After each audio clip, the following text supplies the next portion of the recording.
Depuis quelque temps, le président Yoweri Museveni ne goûte guère à ce qu'il appelle le bavardage en ligne.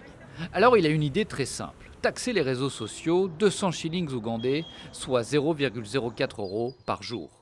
Pour le gouvernement, la mesure vise à accroître les revenus des services publics. Mais dans un pays où le coût d'Internet est déjà très élevé, la nouvelle taxe ferait du web un produit de luxe pour les plus pauvres.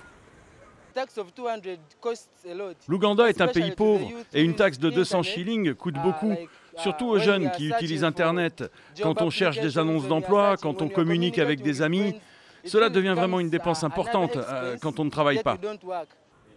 Pour les militants de la société civile, c'est la liberté d'expression qui est directement visée par un président Museveni qui cherche à étouffer toute dissidence.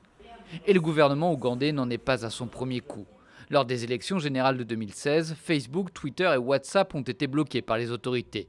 Plus récemment, en avril, les fournisseurs Internet avaient ordre de suspendre les sites d'information non autorisés. Au Parlement, la situation inquiète au moins 3 députés.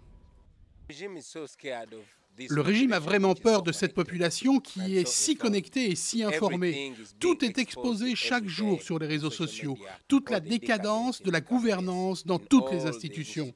Je crois que ce n'est que le début des restrictions de l'utilisation des réseaux sociaux en Ouganda. La nouvelle taxe entrera en vigueur le 1er juillet, mais rien ne précise pour le moment les modalités de son application et elle s'annonce compliquée.